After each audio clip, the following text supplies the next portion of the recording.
Hello, everybody. Welcome to the Jimmy Dore Show on this Friday, July 10th. A little matinee edition of the Jimmy Dore Show. Thanks to the West Coast crew for getting up nice and early. Pleasure to see you all here. We got a great show for you today.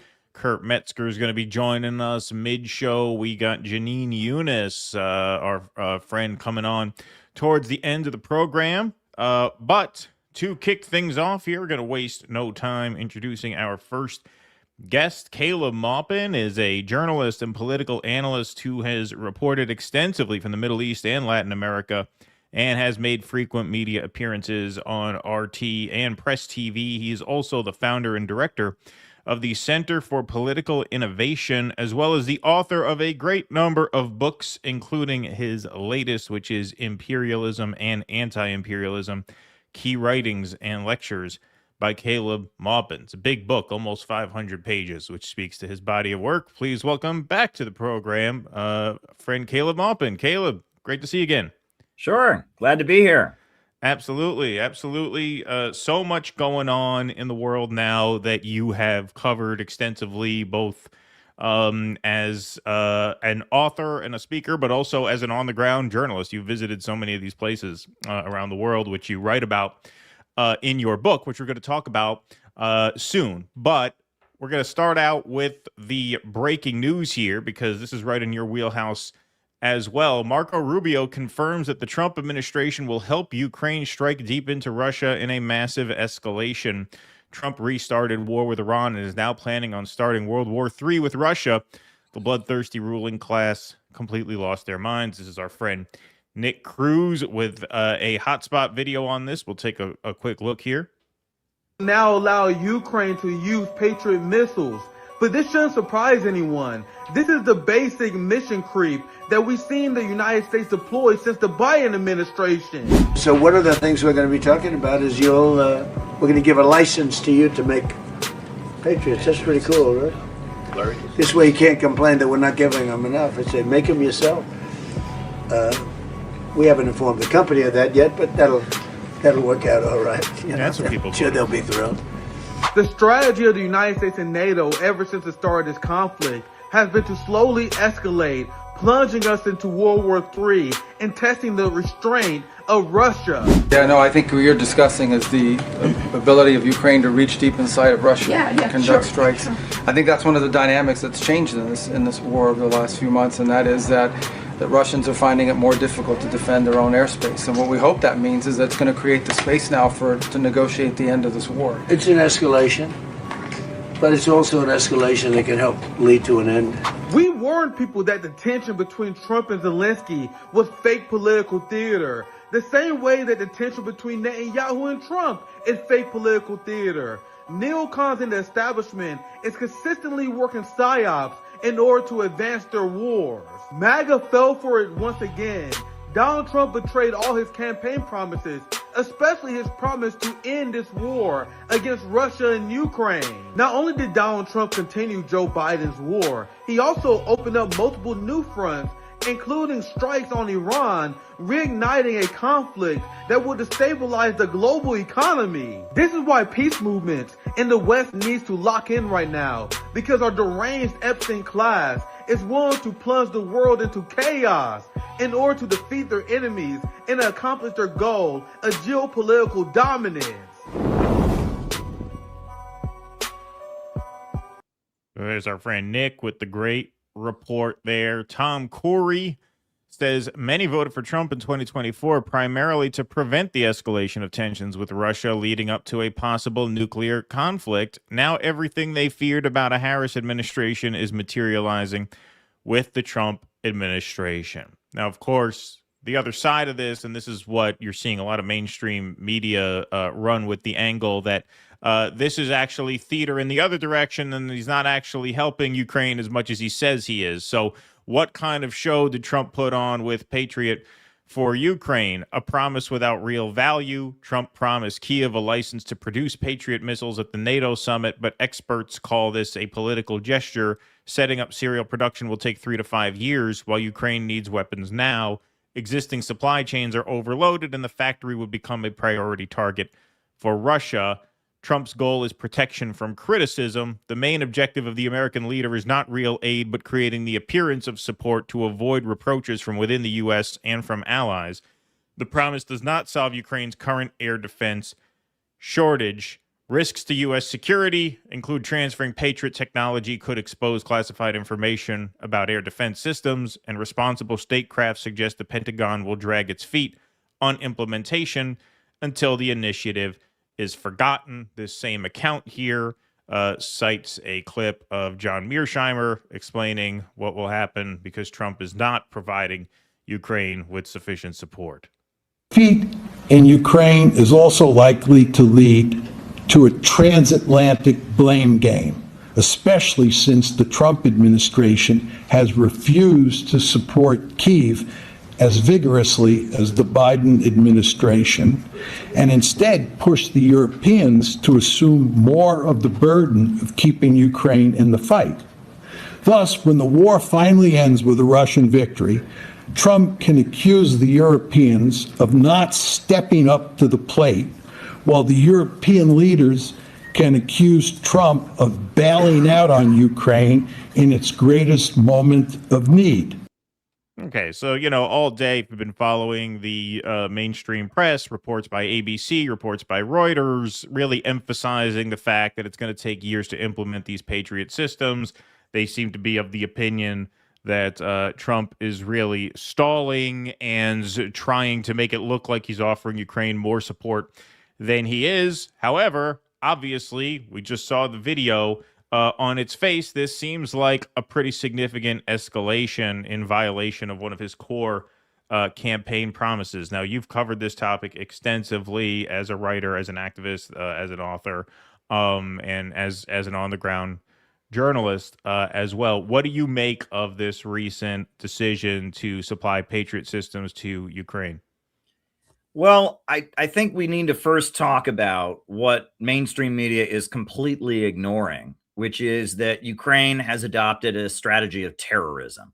And that's not getting any play in American media. They've just kind of looked the other way. Ukraine's losing this war. They're not losing it like overnight. They're losing it gradually. And as they're losing it, they've just decided to start murdering Russian civilians. And they've been targeting buses mainly with these drones. And if you look at what was done to the soccer team from Belarus, their bus, you look at what was done to civilian buses, that just seems to be what Ukraine is now doing, is targeting civilian buses full of, families and adults and children. And that's not getting any attention over here. And this has been, there's been targeting of civilians by Ukraine from the beginning of the conflict, from back in 2014. You had the shelling of the Donbass region after the USA installed the fanatically anti-Russian government. That's the reason this war began, was because of the fact that people in the Donbass region, they declared independence after a fanatically anti-Russian government was installed. And in response, they faced a wave of terrorism and attacks and bombings, etc., from the U.S.-backed government. And eventually, Russia moved in to protect them in 2022.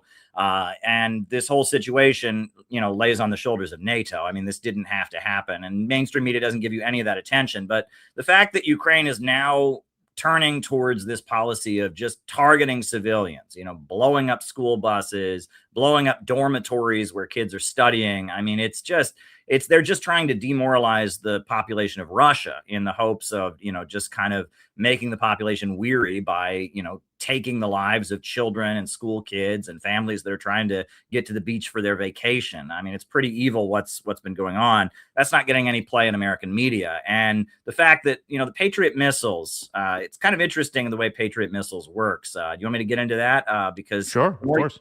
Yeah. So, Patriot missiles, when you look at how Patriot missiles work in terms of, these are like defensive missiles that are strike enabling, right? So basically the idea is that, Russia would shoot a missile into Ukraine, and then they would have the ability to deflect it. And in Cold War terms, that means you can strike another country and then they aren't able to respond. That's why it's threatening.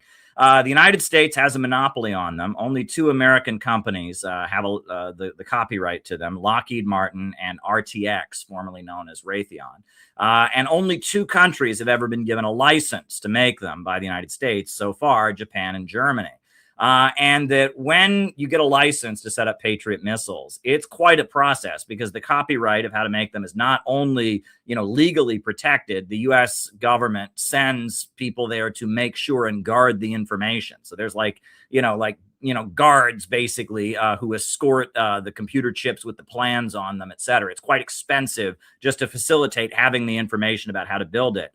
And then on top of that, as the video hinted, Ukraine would have to make their own supply chain. Not only do they have to make a factory that can make them, which has to be very, very carefully watched, because the plans are very carefully guarded as a matter of national security, but on top of that, they then have to make their own supply chain to have the parts that go into it. And there's no way that Ukraine can actually get Patriot missiles up and going, with it. It'll take them at least 3 to 5 years. This isn't something they can set up overnight. If they do set it up, though, they'll have the ability to strike Russia and deflect any response. And that's what makes it very threatening, right? And that's a pretty big escalation to have a strike-enabling Patriot missile system set up in Ukraine. If that were to actually get set up, that would mean right on Russia's border, you've got a strike-enabling system. So Ukraine would be able to strike inside of Russia with missiles and deflect any response that would come from Russia. That's why it's so much of a concern. The other thing, sorry to cut you off. Yeah. I just want to plant a little flag there, because it seems like this is a terrible development in multiple ways. Number one, it suggests that there's no plan to end the conflict before these Patriot missile systems are up and running, right? And number two, that whole thing that they said there that George Orwell, well, this is an escalation in the hopes of making a deal. Doesn't this make a deal much less likely? Like if we're equipping Ukraine with this weaponry that we then plan on parking right on Russia's border, doesn't that make a deal with Russia harder, not easier? Well, it certainly gives leverage in the negotiations, and that often, the way negotiations are done, there's an element of like, well, I'll give you this. Well, I have this over you, so you have to give me that. I mean, it could certainly play a role in negotiations for sure. I mean, the fact that they would get a license to set this up, that's certainly a factor. The other thing that's not getting any attention, though, in American media, in addition to Ukraine, resorting to terrorism, is the draft riots. No one's talking about that. They've been dragging every last old man and every young man off the street. And recently we've seen Ukrainians go out and just, target military vehicles with big crowds. They don't want to be drafted to fight in this war.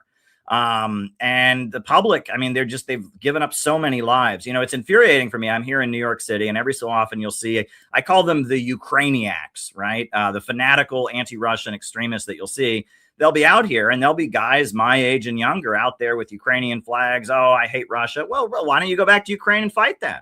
Right. Why don't you go back and fight? Because, they're dragging every last young man off the street to have his life thrown away in this conflict. I think Marjorie Taylor Greene and others have talked about how Ukraine is going to come out of this conflict, no matter how it ends, with a whole generation of young men missing. On top of that, all of their crops, their ability to grow crops as like the breadbasket of Europe is going to be very much decimated by the fact that there's bullets with depleted uranium being shot every day. And that has an impact on your ability to grow crops. And so Ukraine's going to be agriculturally crippled coming out of this conflict. Ukraine has gotten royally screwed by this war. And I mean, it's like, imagine that you had a friend, and your friend was constantly trying to get you into fights with someone who's 10 times your size. Are they really your friend?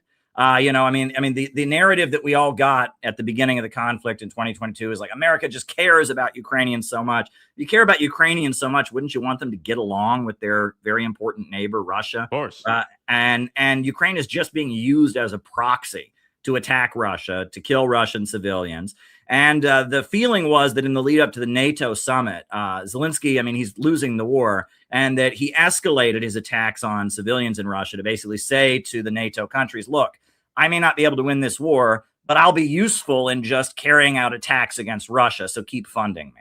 That was the message that he was sending. Basically, just keep giving me money and weapons. I'm going to lose the war, sure. But while I'm losing, I'll keep killing Russians and I'll keep antagonizing Russia. So, you can keep funding me even though I'm losing the war. I mean, it's an utter outrage. And people compare Zelensky to Netanyahu, right? Netanyahu needs the war to keep going or else he'll be impeached. He'll lose his standing. Zelensky, everyone knows that his inner circle of cronies are lining their pockets with all the billions of dollars pouring into Ukraine.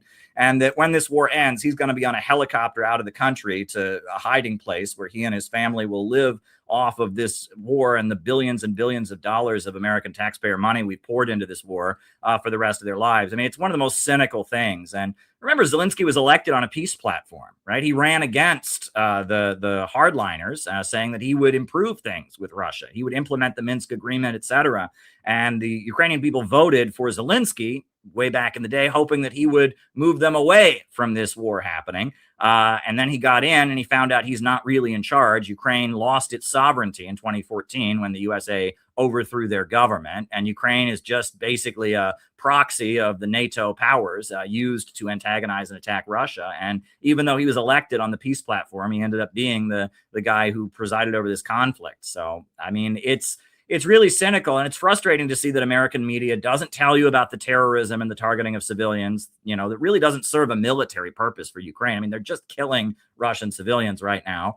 And also doesn't tell you about the draft riots. The Ukrainians don't want to fight. They don't want to fight this war. And they're not telling us about any of that. And now we're hearing about these Patriot missiles. I mean, I certainly hope this war doesn't go on for 3 to 5 more years so that they have time to set all of this up. And I don't know where they're going to get the supply chain to make all the parts. But yeah, this is definitely a bad situation. And if we get a Patriot missile system set up right on Russia's border, you think we're going to have better relations with Russia anytime soon?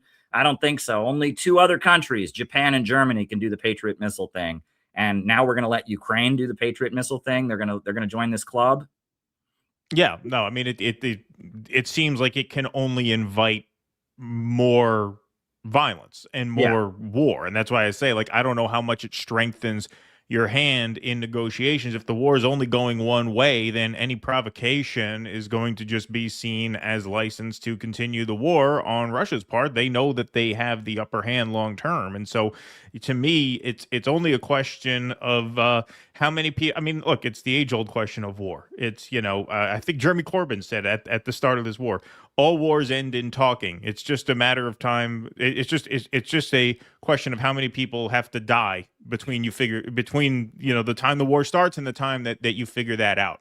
But as far as Trump is concerned, what's your take on his role in all of this? Because I remember when Biden was president, I think one of the things that red-pilled a lot of people when Biden was president is the fact that he was such a non-entity that people saw right through him and to his deep state handlers, be it Anthony Blinken or Jake Sullivan, who were the real foreign policy architects of his administration. Now, Trump, because he's much more of a commanding presence as a person, attracts a lot more attention as a so-called strong leader. But his words on this seem to be just as empty as Joe Biden's. In other words, I mean, just look at what we're seeing now. I mean, when Marco Rubio talks, you get the sense that he's the one running this, just like when, Anthony Blinken talked, you got the sense during the Biden years that he was the one running this. Like, it seems like Trump is just as much a non-leader as Joe Biden was at the end of the day. What do you think about that?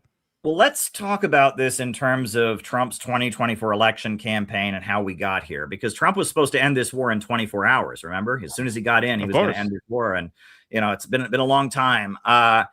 That there's a little bit of like complicated 4D chess here. The Democrat Party, the party of Joe Biden, has always had a contradictory aspect to it. And this goes back to the 1920s. You can go back to the 1800s. They've had this aspect that they are, on the one hand, they are the party of the wealthy, old money, liberal establishment of New England, the Rockefellers, the DuPonts, the Carnegies, the foreign policy think tanks. On the other hand, they are the party of the urban political machines. Tammany Hall in New York City, Rizzo's machine in Philadelphia. You've got Mayor Daley and the old Daley machine in Chicago, and those kind of nepotistic, corrupt urban political machines on the one hand, and on the other hand, kind of the ultra rich New England liberal establishment that has kind of plans for, dominating the world long term.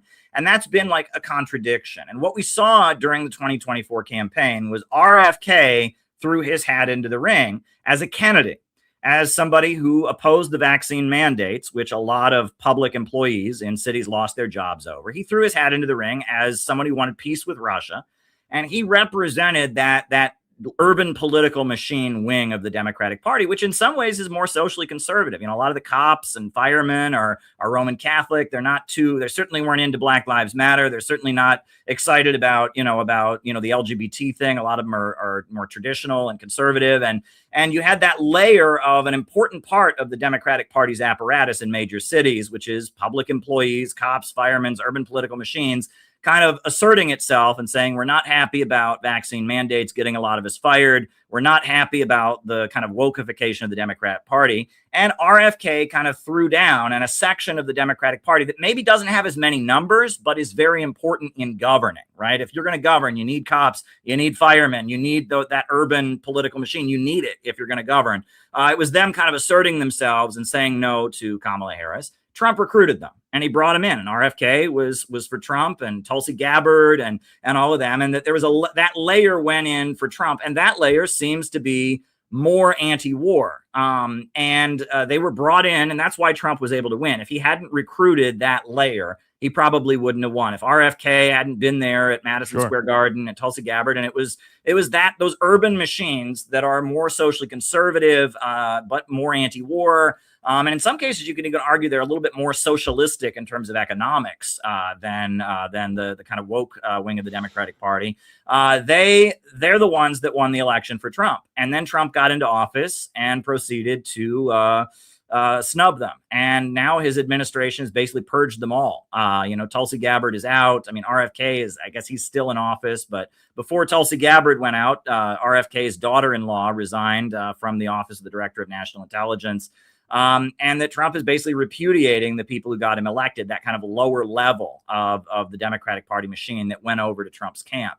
And I think that's the issue here, and that the war in Iran is a big part of it. And I mean, it was really good that Tulsi Gabbard was able to reveal that Russiagate was a hoax. I mean, the pages and pages she revealed about how Russiagate, the whole Russiagate story was just completely fiction.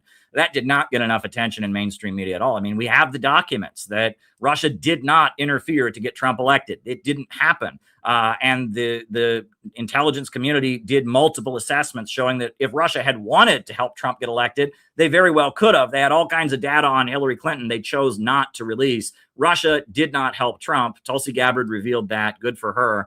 And then Tulsi Gabbard also revealed a lot of the foul play regarding the biolabs. That we were told, oh, that's a conspiracy theory. Well, no, it's true. The U.S. government has biolabs all over the world that are doing gain of function research, trying to figure out how to make germs more deadly. And there were a number of biolabs in Ukraine. Russia was not lying about that. We now have the proof from Tulsi Gabbard. But other than that, that layer of the Democratic machine that went over to Trump and got him elected has been fully repudiated.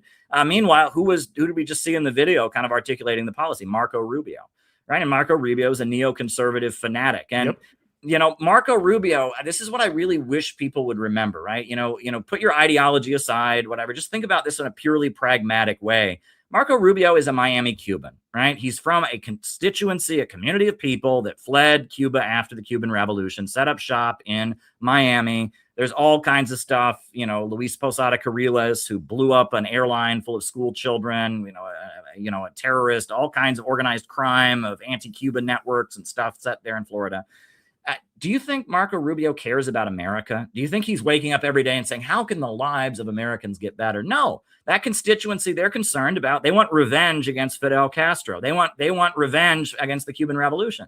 And the same for the Likudniks, the fanatical Israel lobby folks. Do you think they care about America? You think they're sitting up every day? How can America become a more prosperous and peaceful place? No, they want to advance Israel's interests. They want to fight Iran to the last dollar of American taxpayer money. And the neoconservative establishment is very much tied in with kind of a network of these communities that were built up by the United States during the Cold War as proxies against the Soviet Union, as proxies against communism. And largely U.S. foreign policy has been taken over by these kind of foreign interests that started out maybe as proxies of the United States. But you could argue that U.S. foreign policy is largely a proxy of them at this point, right? I mean, the Shahs of Sunset Park, right? Do you think that they care about America? No, they want to get Iran back, right? You could make so many of the Epoch Times. That's a really big part of conservative media now and conservatism. The Falun Gong fanatical religious extremists that want to overthrow the Chinese government. They don't care about America. And these kind of foreign policy interest groups that are very, very much an important part of the neoconservative wing of American politics, they've taken over. And as a result, when Trump says he wants America first, I mean, that's not how he's governing. I mean, and, Marco Rubio doesn't represent America first. He represents kind of defending an international system with different groups of fanatics that the United States has armed and trained and cultivated over the years that have their own agenda. Yeah, no, it's the biggest scam in the modern history of American politics. They don't even talk about this country anymore. All this administration talks about is what shit they're going to start with other countries all over the world. Iran, and now, this saber-rattling war with Russia, Venezuela, we're going to hit Cuba next. I mean, all they do is talk about war. That's all they talk about is war. The only domestic agenda piece that they've tried to deliver on are the mass deportations, and we have another ICE murder in the streets that we're going to talk about at the end of the show. But no, it's just been an absolute horror. All right, we're going to move on to another segment. I'm just going to reset this. Welcome to the Jimmy Dore Show, everybody. Keaton Weiss here with special guest Caleb Maupin. So I wanted to show you this poll, Caleb. Interesting study here. A NATO-aligned think tank, of all organizations, recently carried out a global poll asking who is the greatest threat to the world. They didn't get the answer they were expecting. So, spoiler alert, the United States is in blue. So that gives you a pretty good idea of which country is the greatest threat to world peace, according to populations in all these different countries. And what do you notice? That the United States is colored blue, which means that America is seen as the greatest threat to world peace by Americans. So that is quite the result. We're going to dig into this a little more. Major study shows world sees USA as biggest threat and prefers China from Geopolitical Economy. A comprehensive study that surveyed tens of thousands of people in nearly 100 countries found that the vast majority see the United States as the biggest threat to the world. At the time, more and more nations say they prefer China over the U.S. China's approval rating has risen dramatically in the global south, in particular, where support for the U.S. has plummeted. These are the results of the 2026 Democracy Perception Index, an annual study conducted by a group called the Alliance of Democracies. The Alliance of Democracies cannot in any way be accused of being pro-China or anti-U.S. Yeah, with a name like that, I think that's probably true. The organization was founded by Anders Fogh Rasmussen, the former Secretary General of NATO and right-wing ex-Prime Minister of Denmark. It is also funded by a who's who of European governmental bodies, major U.S. corporations, U.S. government-linked groups, and even Taiwan. Some of the organizations that finance the Alliance of Democracies include Palantir, Microsoft, the EU's European Endowment for Democracy, the right-wing Atlas Network, the U.S. government-sponsored Freedom House, and the Taiwan Foundation for Democracy. Well, they're not very good at rigging data, I guess, because they weren't able to rig these polls in their favor. Despite these links, the group's 2026 Democracy Perception Index came to some conclusions about that will doubtless infuriate hawks and cold warriors in Washington. The survey asked 23,968 respondents in 84 countries which nation they consider to be, quote, the biggest threat to the world. Most people in 65 out of the 84 countries says the United States is the largest danger. Another 10 countries, almost all in Europe, said Russia is the biggest threat. 7 in West Asia and North Africa said Israel. Well played. Israel said Iran. Ha. And Japan said China. Look at that. So, yeah, this is the graphic that was in the first tweet that we showed you. As you can see, the United States far and away winner in most countries that were polled, including the United States. Yes. The Democracy Perception Index likewise surveyed people in 97 nations and asked if they think the U.S. should have military bases in your country. Most people in 86 countries said no. There was only clear support for U.S. military bases in 4 out of the 97 surveyed nations: Israel, Poland, Puerto Rico, and South Korea. So should the United States have military bases in your country? The darker red, the more the answer was no. As you can see, world colored pretty much all in hot pink and red. 86 oppose U.S. bases, 4 support U.S. bases. Moreover, the study asked people in 98 countries what they think about the U.S. war against Iran. This is interesting. A plurality of nations, 41 of the 98, supported Iran. Only 28 said they side with the U.S. The other 29 were divided or not clear. So the bluer it is, the more support for the United States. The more orange, the more support for Iran. And you can see there the image speaks for itself. And yes, once again, even the United States believes that the world's biggest threat is the United States. Now, you write in your book, you have a book out here called Imperialism and Anti-Imperialism, which we're going to talk about a little more thoroughly in a little while. But I feel like, you know, the themes of this book, which is basically a summation of your life's work, you know, lectures and writings, speeches and such, really address the question of imperialism and anti-imperialism as being sort of a main political dividing point. And when you have, I think, a plurality of respondents inside the United States saying that the United States is the biggest threat to world peace, I think what you're seeing is a rising consciousness around the macro issue of empire and the damage that not only that causes throughout the world, but that the damage that invites here at home. And so, you have any thoughts about the findings of this survey?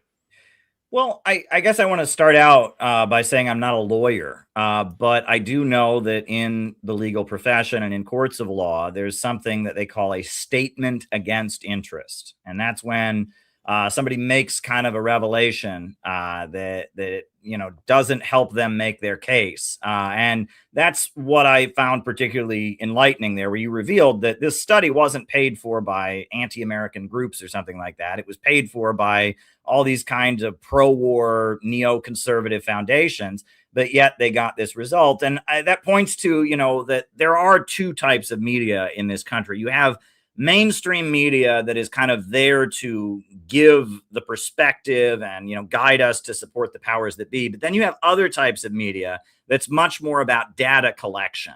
That is about actually trying to assess where we're at so that, the rich and powerful and the leaders who are making strategies can look at the actual data on the ground and make their decision, right? And that often in my writings, I'll cite like the CIA World Fact Book, for example, right? That's similar to this, whereas they want to know what people actually think. Whoever, did this study, the various foundations you listed there, they didn't do this study because they wanted to make the case for U.S. interventions or whatever. They wanted to find out what people actually think. So based on that, they can act accordingly. So that's where this study came from. And I think we can just look at the reason for this as being the actual results of U.S. interventions. Libya once had the highest life expectancy on the African continent. It was the most prosperous country in Africa. People were going there from all over the African continent because Gaddafi had a policy that any African could get a job if they came to Libya. They built the world's largest irrigation system, the Great Man-Made River. They were talking about creating an African bank that would have its own currency that would engage in development throughout the region. And in 2011, NATO went in and bombed and destroyed Libya, and that country has been devastated ever since. It's been quite some time since 2011. But the results for Libya have been catastrophic. Open-air slave markets, people drowning in the Mediterranean trying to get out of there. I mean, Libya has just been wrecked. So is it good for the United States to intervene? And the whole thing about U.S. military bases, I thought that was amusing, right? So we're always taught that, Russia is a big threat to the world. China is a big threat to the world. Well, how many overseas military bases does Russia have? 4. How many overseas military bases does China have? 1 in the African country of Djibouti. How many does America have? At least 800. Some studies say if you count different things as military bases, we've got thousands, but at least 800 overseas military bases. So who is it who's a threat to the world? And I think people can very well see that. The idea that we should be upset about China's 1 overseas military base or, China, setting up, military protections in the South China Sea. That'd be like us having, military protections in the Gulf of Mexico. I guess it's the Gulf of America now, thanks to Trump. But, it makes perfect sense why countries would view U.S. military bases as unfavorable. Also, U.S. military bases have been associated. If you go, for example, in South Korea, there have been a lot of riots against U.S. military bases because there are nasty things that go on near those bases, things like prostitution, things like criminal activities. And, that when a U.S. military base sets up in your country, it's not exactly good for the neighborhood, right? It's not a really great thing, when a military base from the United States sets up shop in your area. It doesn't make the neighborhood very prosperous and all of that. There's a lot of shady activities associated with military bases. That's my initial reaction to that study.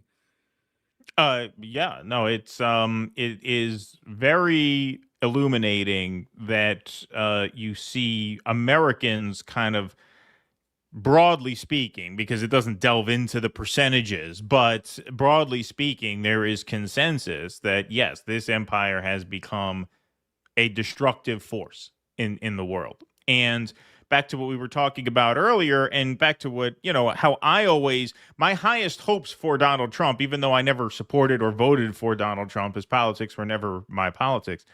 What my highest hopes for him is that he could bring the empire in for a softer landing than, say, the neocons like Joe Biden, or going back to 2016, Hillary Clinton or Jeb Bush. And in his first term, he kind of gestured that was a goal of his, as much as there was a lot of hostility towards a lot of these geopolitical foes. You did see like a diplomatic trip to North Korea, right? And it just has not turned out that way. Why do you think that is? Was there something that happened between his first term and his second term with, say, a certain ally of ours who became very thirsty for a certain war that they may or may not have dragged him into?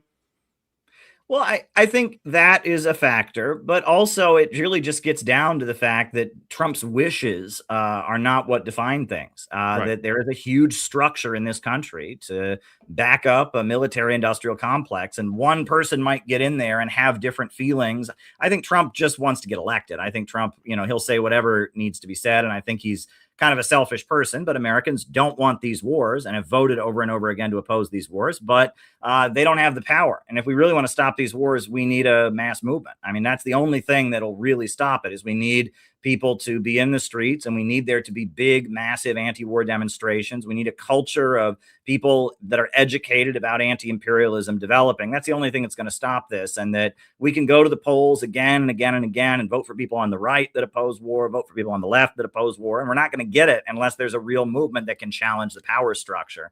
And that, a lot of politicians probably get in there thinking, oh, I want to stop these wars because that's what the polls show and that's what Americans vote for. But then they realize that the power is in the hands of other forces. Yeah. And now there's an effort to call a movement like that communism, which brings us to our third piece. So I'll reset quickly here. Welcome back to the Jimmy Dore Show, everyone. Keaton Weiss here with special guest Caleb Maupin.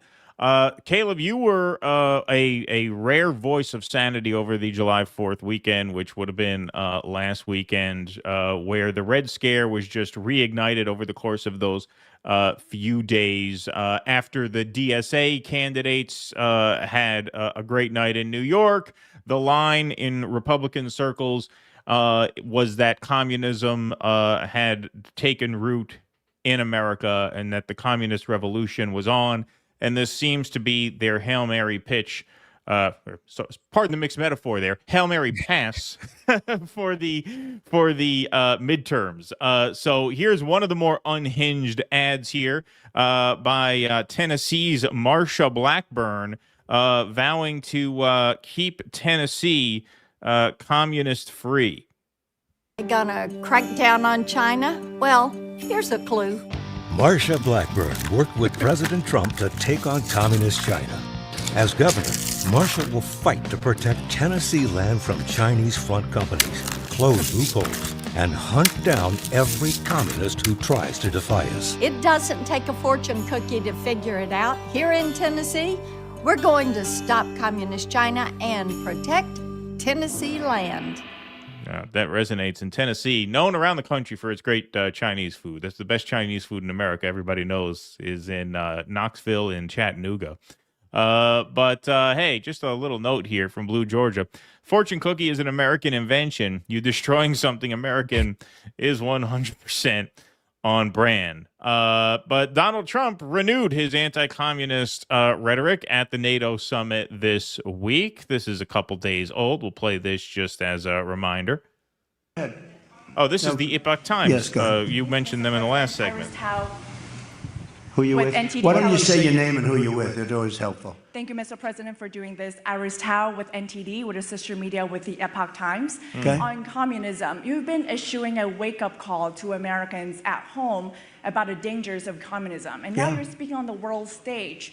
What's your message to people both living under communist and socialist regimes, but also people living under democracies like in Europe and America who might not have realized how close communism has come to home? Yeah, that's a great question, actually. But look, I want to get the word out because what's forming is communism in the country. And communism's easy to sell. I would be the greatest communist in history. I'd be right up there with Lenin. I'd be as good as anybody. You've got free rent my ear. for the rest of your life. What they don't say is that you'll be living in squalor in 12 months. You've got a free house. Would anybody like to have a free house? We'll take it away from somebody. We'll give it to you. You'll have murders all over the place. Communism's a disaster. It's been proven to be for thousands of years under different names, but same thing. It's very important. And, it's... Okay, so that was all weekend long on the July 4th weekend, because he gave two speeches about communism the last week, and now here he is. And of course, this is what they're going to hammer on now that, 3 or 4 DSA candidates won primaries in blue cities. This is their opening now to create this sort of anti-communist message going into the midterms. But as you've pointed out on X, and you did a whole stream about this, which I was able to catch a good deal of. I thought it was great. You said, happy 4th of July. Let's have the dumbest argument ever about communism. You've talked about just the level of willful ignorance in this country, and an absolute refusal to learn the first thing about this red menace that a lot of, no offense, boomers have spent their whole lives sort of hiding under their blankets from. The idea that communism is about taxation and redistribution is, of course, completely historically illiterate. I know that, and I'm not half as smart as you. So do you want to explain to people not only the difference between what Trump is talking about and communism, but about why this country just refuses to even learn the first thing about what they're talking about when it comes to this whole communist debate? And I'm not even necessarily making an argument for communism. I'm just saying, if anything, it accentuates just how ridiculous this whole debate is, because the DSA is barely socialist, much less communist. Yeah, I mean, one thing that is frustrating about hearing this kind of level of, new right-wing conservative rhetoric against communism, they can never agree about what communism is. They don't, what are you against, right? And sometimes communism is increasing taxes and increasing the social programs. Then you heard Trump there just saying communism is where the government gives everyone a free house. I guess that's his definition of communism. They take someone's house and give it to you. And, if you ever point to China's economic successes, because China is now the second largest economy in the world, led by a communist party, they say, oh, well, that's because they're capitalists. That's because they're capitalists. Right. But if China ever does anything bad, well, that's because they're communists, and communists are just so bad. And they can never agree on what communism actually is, right? And if communism is everyone gets a free house, well, I thought communists didn't believe in private property. I mean, it doesn't make any sense. They can't, communism is bad. They know it's bad, but they don't know what it is. And they have no absolute definition of what it is. And, sometimes in a lot of the rhetoric, they think communism is taxation. And that seems to be, the DSA program that Mamdani got elected on, that these new folks won the primaries with, is we want to increase the welfare state. We want to, raise taxes on the millionaires and billionaires, use it to provide free buses, free healthcare, free education, things like that. Well, that kind of thing goes on in every country. I mean, in every society. I mean, taxes, right? Go back to Robin Hood, go back to the Roman Empire. People pay taxes, right? Redistribution of wealth. We have this idea that communism is redistribution of wealth. Well, redistribution of wealth and taxation goes on in any society. The American Constitution has eminent domain in it to allow the government to seize property. I mean, that's kind of what governments do. Communism as an ideology, right? Trump said thousands of years. What's he talking about? Thousands of years. I mean, 1848, Karl Marx wrote the Communist Manifesto. That was the notion that there were two classes, the workers and the employers, those who own the factories and those who work in them. The working class was the majority, and that capitalism has a unique problem that had never existed before, which is poverty created by abundance, right? Glut.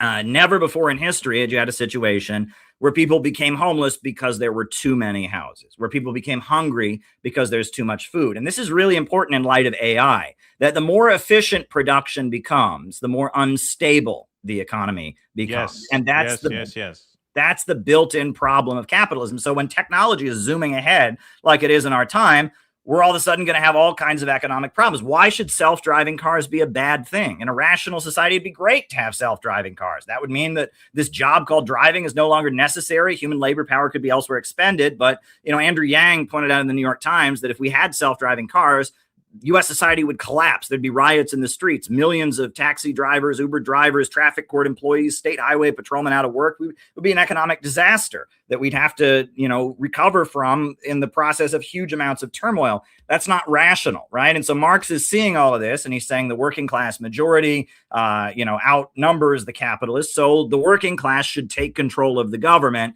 and centralize the instruments of production, centralize the means of production. and organize them rationally. So this problem doesn't exist. This problem of poverty amid plenty is eliminated, and human creativity can advance, and we can create vast abundance for all with an economy that is rationally organized. Capitalism, as Marx understood it, is production organized for profit.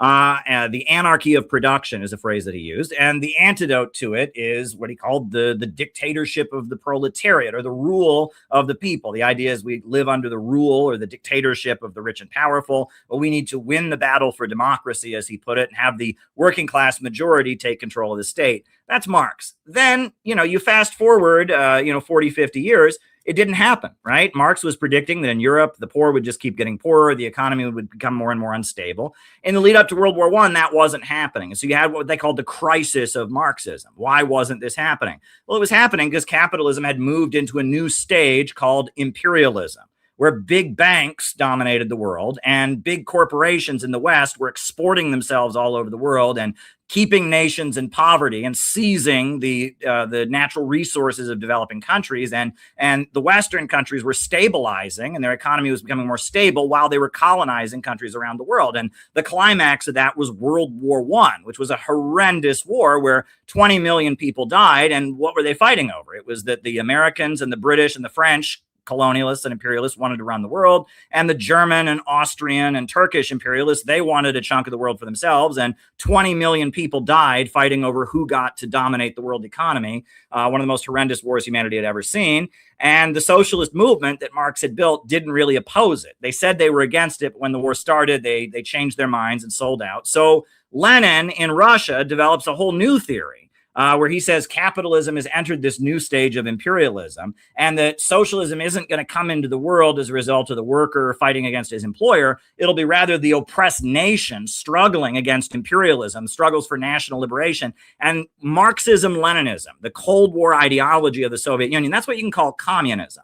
And it's a big influence on the world that we live under. I mean, it's a huge impact. I mean, Russia became a superpower with 5-year economic plans, defeated the Nazis, invented space travel. China, started on its course of national rejuvenation and national rebirth as a result of the Communist Party. And loads of anti-colonial movements were aided and supported by the Soviet Union, including the Black Liberation Movement in America. The Soviet Union very much aided and highlighted the oppression of Black people in America and opposed Jim Crow. But regardless, right, that particular ideology, Marxism-Leninism, is really not anywhere in the world now. China, they practice socialism with Chinese characteristics, where, they have a centrally planned economy, but they allow private investment, and they have kind of a 5-year economic plan, but it's about, kind of utilizing the market to make the country overall more prosperous. Iran has never been a Marxist country, right? It's the Islamic Revolution, not capitalism, but Islam.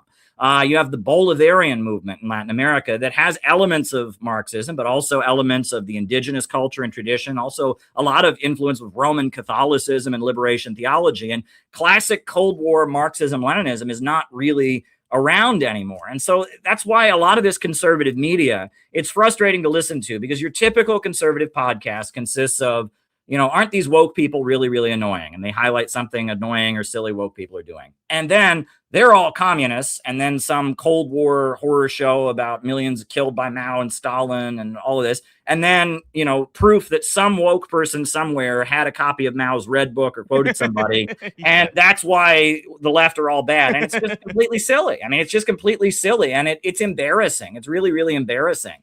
That this is what passes for discourse in America, because Marxism-Leninism is one of the biggest political movements in human history. It really defined the 20th century. And there are all kinds of anti-capitalist and anti-colonial movements around the world that have a lineage that goes back to that, but have kind of moved on to a different approach. And in America, it's like, Mamdani wants to give us free buses. Well, that's communism. Stalin killed 1 million people. It's like, oh God, that's where we're at in America. Yeah, no, of course. And even look, a policy like Medicare for all, right? Where in that is the transfer of the means of production from the private sector to the state? It's nowhere.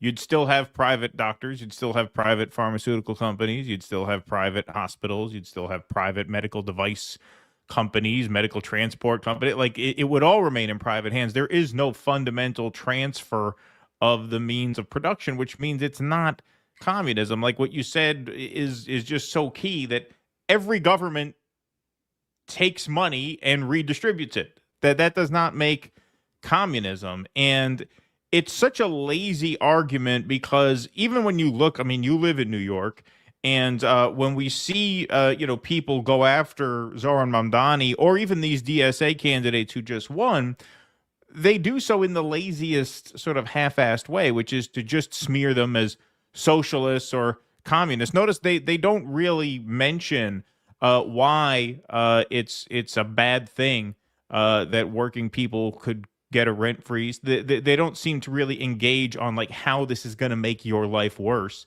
They say the landlords aren't going to be able to fix the buildings, which of course is not true.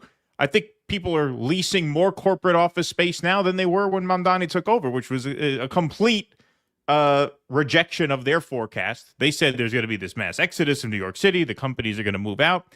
Has not happened. So it's all just fear-mongering over a word. And I guess that resonates with people who are... Look, I don't say this to pick on the boomers. It's just you guys are the ones who are old enough to have these horror stories in your mind about what communism is. I think that explains a lot of the generational divide. At what point are we going to be able to just move past this, especially since there is no communist threat, if you even want to call it that? There is no meaningful communist movement in the United States, certainly none represented by the DSA. Like I said, they're barely even socialists. They're really social democrats, right?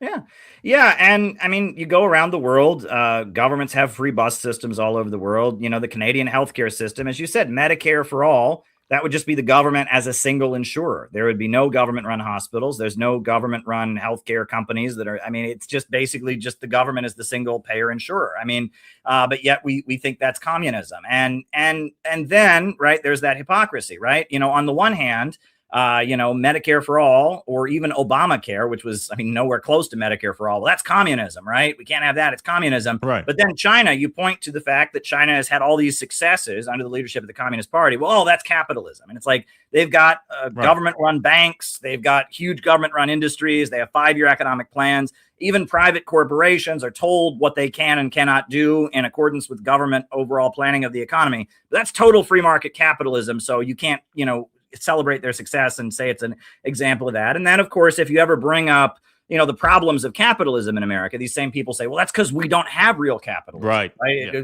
We're socialist. But then they'll point to America's wealth and prosperity and say, oh, well, we're so rich because we're capitalists. Well, I thought you said we weren't really capitalists. The constant moving of the goalpost, it's nostalgia. And, when you talked about boomers, it's not even that these kids, they grew up as kids fearing communism. It's that they used to feel good about America. And that's really what it gets down to, that they used to feel like America was the good guy in the world, that we were fighting the commies. Ronald Reagan was making America great again. We thought when the war happened that we were the good guys. Nobody feels that way anymore. They just don't, right? I mean, you showed the polls earlier in the earlier segment we did. In America, we think America is the greatest threat to world peace. People just don't feel good about this country and its political and economic system anymore. And so Trump getting up there and talking like he's in the middle of the Cold War is a way to remind them of a time when they felt differently. And, it's sad because people want to like their country. I don't think there's anything wrong with being patriotic. I don't think there's anything wrong with loving your country, and that people want to feel like their leaders are doing the good thing. They want to feel like they're on the winning team and their country's doing good in the world. But it's not, and we all know it's not, and that's the crisis that we're in. And I think Trump is banking on a lot of boomer nostalgia. And the thing is, this is only going to work. I mean, give it 10, 15 years, this kind of rhetoric just isn't going to cut it anymore. I mean, the demographics are changing. I mean, he's talking about communism is when the government gives you a free house. The rate of home ownership in America is plummeting. People our age don't own our own homes. So you're saying, well, communism means we'll get to own our own homes. Well, that doesn't sound so bad now, does it? Yeah, no, it's a really interesting point that it's more an invocation of national pride than it is an appeal to any sort of economic kind of analysis. I think that makes a lot of sense because it's not so much nostalgia for the golden age of capitalism as it is nostalgia for the golden age of America.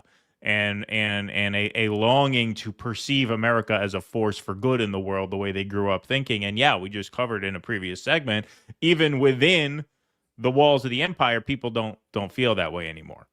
Yeah, no, totally. And that's the crisis. We're in a moment of extreme pessimism. You know, I remember I grew up in a small town in the 90s. There used to be this thing that everybody knew. America is the greatest country in the world. And you'd say, well, what do you mean it's the greatest country in the world? And they'd say, you don't think America is the greatest country in the world? You must be brainwashed because everybody, you know, and that if you disagreed with U.S. foreign policy, they'd say, you hate America. You hate America. And like, what did that even mean? It was just this thing that people just went around with this. America was this great thing, and if you were questioning things too much, then you must hate America. You must be brainwashed because everybody knows America is great. People just don't feel that way anymore. I mean, the culture on the left or the right, that's just not how people feel. And people realize we're in a pretty big crisis. Wherever you go in this country, people know three things. One, our standard of living is going down. Our life expectancy is going down. Our economy is getting worse. Two, our freedoms are being taken away. Our civil liberties, the government is coming for us. And three, there's wars going on around the world that are not being waged for our benefit. And then our government's controlled by a group of billionaires and monopolies and wealthy people that really don't care about us. Everybody knows that in America, in their bones, left, right, red state, blue state. That's what everybody knows. The question is, what do we do about it? That's the question. Exactly. All right, so we got one more piece. I'll reset here. Welcome to the Jimmy Dore Show, everybody. Keaton Weiss here with Caleb Maupin.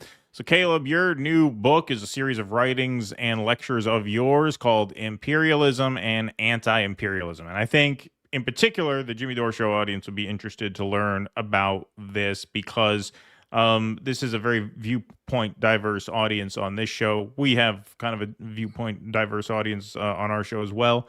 But I think this really speaks to some of the big issues that sort of transcend so-called divisions between left and right as they're currently described today. So I'll just read a few paragraphs from the introduction, which you did not write. This was written by a guy named Noah Schenck, right? Wrote the introduction to your book here.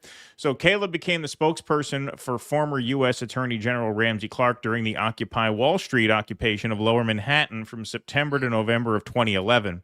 It was during this time that Caleb began to see the weaknesses of the radical left. When the Obama administration orchestrated the Arab Spring and subsequently participated in the NATO military deposition of the African leader, Muammar Gaddafi, he became increasingly frustrated with the reaction of many leftists. Because the Arab Spring was framed as a glorious revolution from below, and because Obama was doing it, many on the left refused to criticize it. Many more went so far as to support it. Workers' World Party, pandering to the crowd of liberals, wrote articles that opposed the intervention but framed Gaddafi as a bourgeois nationalist. Caleb was furious as the party did almost nothing to oppose the destruction of Libya and instead focused on tailing after trendy liberal causes. While the left abandoned Gaddafi, figures like Alex Jones had Cynthia McKinney on his show to support the Libyan people, and libertarians pointed to Gaddafi's plan for an alternative African bank. This moment stuck with him for years. A friend of mine, his name is Anish Shivani, who's a great writer. One of his critiques of the Bernie Sanders movement, as much as he was a supporter of it, he said it does not address the question of empire. Even though you had this left-wing movement in the United States, there is an unwillingness to address the problem of empire, not only as a moral problem, but as a sort of root cause preventing the kind of social democratic reforms that the Bernie movement was advocating. And so in the introduction to this book, it mentions Occupy Wall Street, which in many senses was sort of the precursor or the prologue to the Bernie campaign. And you mentioned that from that point through the destruction of Libya, you became very disillusioned with what the book here refers to as the quote-unquote radical left. And so this book here, Imperialism versus Anti-Imperialism, kind of suggests what I think is a major theme of the Jimmy Dore Show and shows like it, that really emphasize not that there's no difference between the left and the right, but that those differences are sort of subservient to the more transcendent differences between imperialism and anti-imperialism, what is often framed as establishment versus anti-establishment. And nowadays, especially since October 7th and the Israeli genocide in Gaza, left versus right is really not a very good predictor anymore of imperialist versus anti-imperialist. Not as much as you would think. And so I know that's a lot there, but you got a 500-page book about it, so you could take that wherever you'd like. Do you see, I'll try to narrow down the question a bit more, do you see a broad coalition forming in the United States, or around the world for that matter, that sort of transcends these old sort of formal political boundaries, left, right, into something a little bit more transcendent than that? Well, that introduction is referring to, the destruction of Libya. I was in the Occupy Wall Street Park in Lower Manhattan when the news came that Gaddafi was killed. And there was a big divide in the park between who thought that was great news and who thought that was a travesty. And it was a class divide. The people that supported it were the people that were very well dressed. I used to call them beautiful occupiers, right? These people that were being paid by some big foundation to run the protest, and they came there every day in their nice clothes and told us where to stand and where to go, and coordinated with MSNBC to tell them where to put the cameras. And they all thought it was great. And they were all tied in with, and a lot of them had been in other countries staging protest movements in Syria and other places, and openly bragged about this. A lot of the people that were involved in destroying the former Yugoslavia, Otpor and such, were kind of running things. This is the George Soros Revolution Incorporated apparatus that largely runs American leftism in a lot of ways. But then there were a lot of people like me. I'm from the Midwest. I'm from a small town in Ohio. A lot of people like me who had come to New York City on a Greyhound bus because they wanted to be part of a movement, who saw Gaddafi as somebody who was fighting the system, as someone who was building an independent African bank, as somebody who had raised his people up and was opposing the status quo. And a lot of them were libertarian in their perspective, or into what you might call conspiracy theories or whatnot. But they got it. They were on Gaddafi's side, whereas the establishment left was on the side of imperialism. And that really stuck with me. But what you're referring to, and this, when you talk about Jimmy Dore and our willingness to work with people on the right to oppose wars and kind of a populist anti-establishment movement, something is happening right now. And it's happening in every political movement. This is happening among libertarians. This is happening on the right. This is happening on the left, is that people with the same ideology are on opposite sides of issues. There were people on the left who supported Julian Assange, and there were people on the left who didn't. There were libertarians who supported Julian Assange. There were libertarians who didn't. There were right-wingers who supported Julian Assange, and there were right-wingers who didn't. Right. And whether it's the war in Iran, the war in Ukraine, the attacks on our civil liberties, I mean, every movement is being divided, and they're using the same ideology, but they're on opposite sides. This is very similar to what happened in the lead up to the Second World War. And that's a little bit eerie that should raise some alarm bells. But in the lead up to the Second World War, if you were a leftist and you liked President Roosevelt and you liked Stalin and the labor movement and you wanted to build socialism, you could join the Communist Party. And if you were a leftist and you wanted to build the labor movement and you were inspired by the Russian Revolution, but you hated Roosevelt and thought he was a sellout, and you hated Stalin and you thought the Soviet Union was bad, you could join this other communist movement called Trotskyism.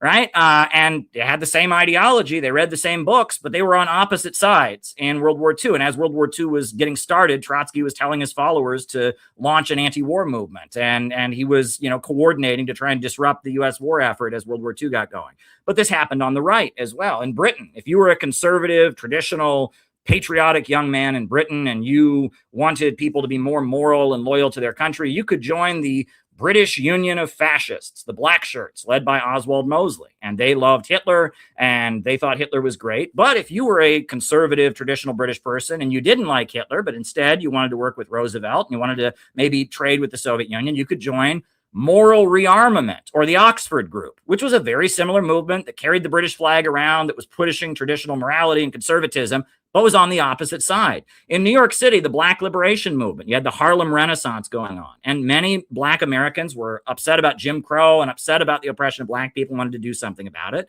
And religious organizations have a real important, role in the Black community.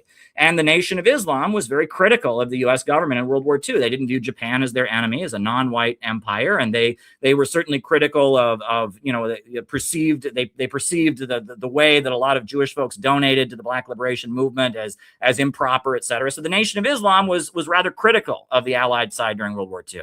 But there was Father Divine, who was a black liberation minister based in Harlem, who supported Roosevelt and worked closely with the Communist Party. And he was building a black liberation movement that was pro-Soviet Union and pro-Roosevelt, and that every ideology is dividing because there are different sides in the world. And that's happening right now, just like it happened in the lead up to the Second World War. And that should raise some alarm bells, because there are two sides in the world right now. There is a new economy that has emerged as a result of the anti-colonial revolutions. It wouldn't be here without the Soviet Union, without the Bolsheviks. And after the Russian Revolution, the Bolsheviks convened the Congress of the Peoples of the East in Baku, Azerbaijan. They said, we'll support anybody who's fighting the British Empire, anyone who's fighting Western colonialism. They supported the Emir of Afghanistan, a conservative monarchist, because he was battling the British Empire. And it was the Soviet Union that gave aid to the people of the African continent fighting for their national liberation. They gave aid to the people in the Pacific, anywhere people were fighting against imperialism. And as a result of what happened in the 20th century with the Soviet Union, you have the BRICS world. You've got the BRICS economy. You've got the Belt and Road from China. You got the Eurasian Economic Union of Russia. You got the Bolivarian alternative of Latin America. You've got the axis of resistance in the Middle East, the forces battling Israel aligned with Iran, like the Houthis, Ansar Allah, etc., Hezbollah in Lebanon. You've got this whole new world that has broken out of imperialism. And then on top of that, you've got the dying Western financial system. And the way the Western financial system is trying to maintain its dominance is with degrowth.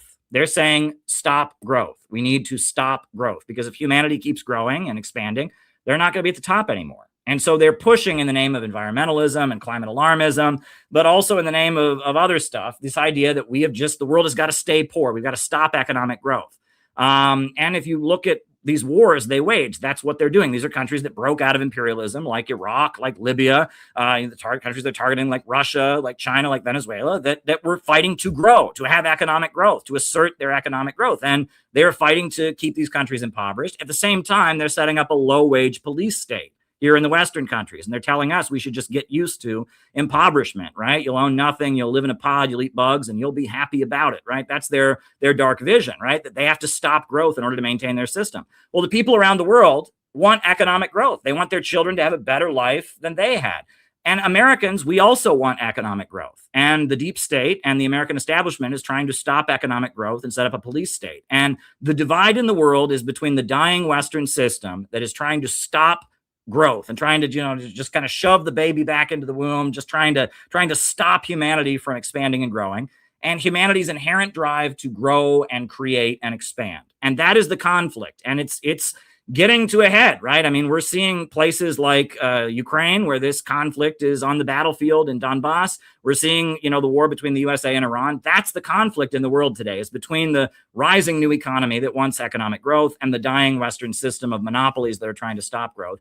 The Americans want growth. America is the land of live your dreams and work hard and fulfill your opportunity. People from all over the planet have come to America because they want growth. They want a better life. And now they're telling us, no, we just have to accept poverty. Well, we're not going to do it. And I believe the American people will join the people of the world in their struggle against globalism, imperialism, and that we will have an anti-monopoly coalition in America of Americans that want economic growth and want to trade with the countries of the world that are breaking out of this. The only future America is going to have will be as part of a new economy where we trade with countries around the world on the basis of win-win cooperation.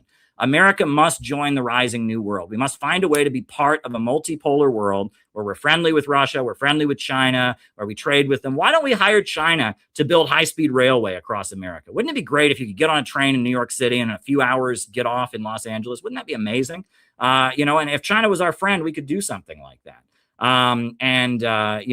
But this Western system is going to hold on to power, and it's going to be very vicious in order to do it. But I believe the American people overwhelmingly are starting to understand that their interests are not with this Western system. The people of the world are resisting it, and we're headed for a big moment. I think the American people are waking up, and I think there's an explosion coming. And it's not going to be people like you and I that make this explosion. I know a lot of people are listening right now, but that's good. But ultimately, it's going to be the conditions. You have to imagine that there's a giant boulder that's about to roll down the mountain, and it's coming.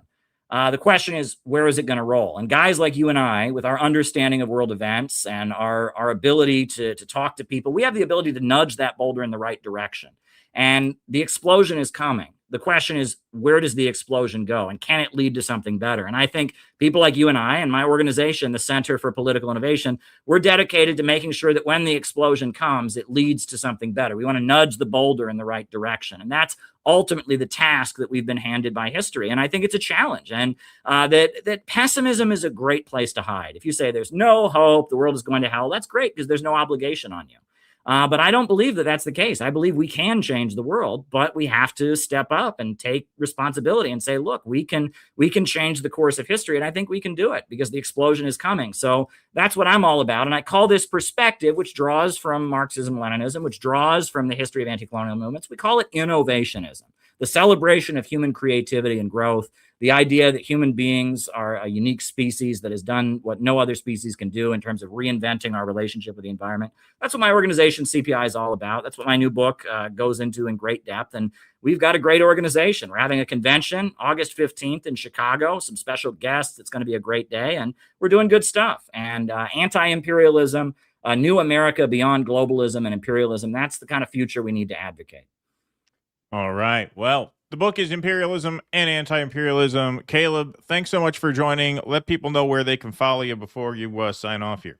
Sure. Well, my group is the Center for Political Innovation, cpiusa.org.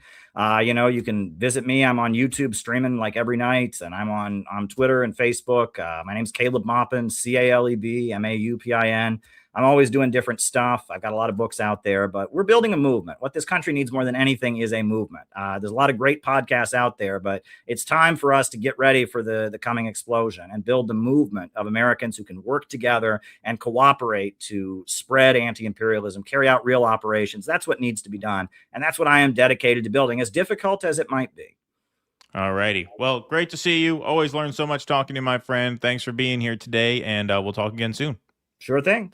All righty. Thanks, Caleb. Bye-bye. Caleb Maupin, everybody. Always great to talk to Caleb. Had a great time this afternoon. We got plenty more coming this afternoon. We're going to take a quick break and be back with Kurt Metzger.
All right, everybody, we are back. Got a few chats and rants to read before we bring Kurt in. Funky Lollipop says Caleb is right. Blowback is real. What we do to other countries will inevitably come back to us. That's right.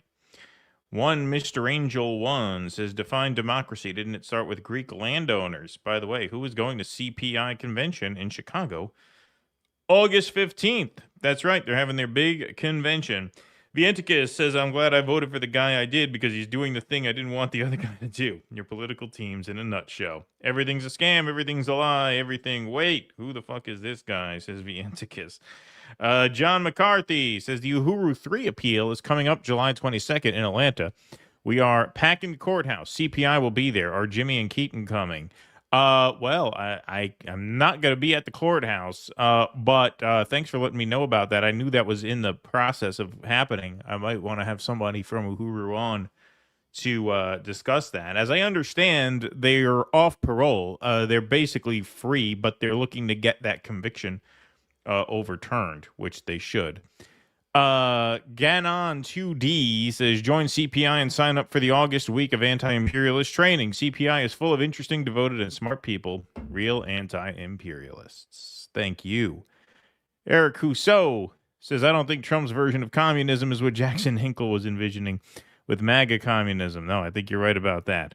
Vientica says, don't tell me to be for or against anything I don't understand. I'll be for or against it all I want. I'll point out again, come together on use one-ism practice. It means nothing specific.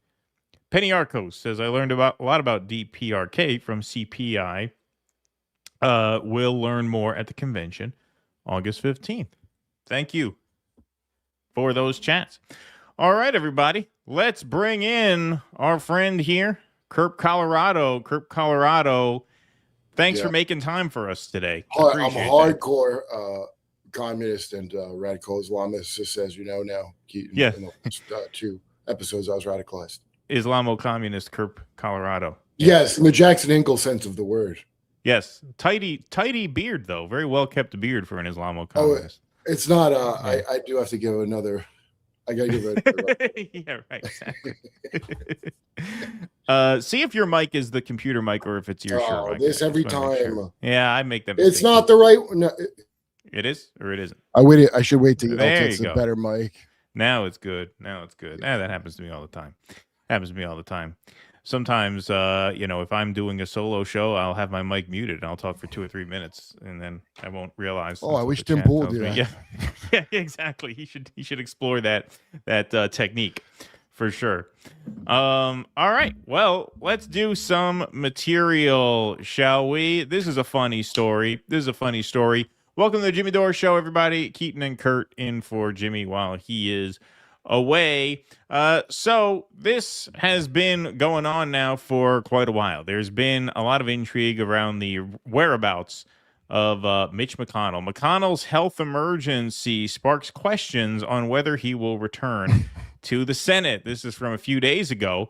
Emergency dispatch audio indicating that someone at Senator Mitch McConnell's home in Washington, D.C. suffered cardiac arrest earlier this month has raised questions about when the former GOP leader will return to the Senate or whether he will return at all.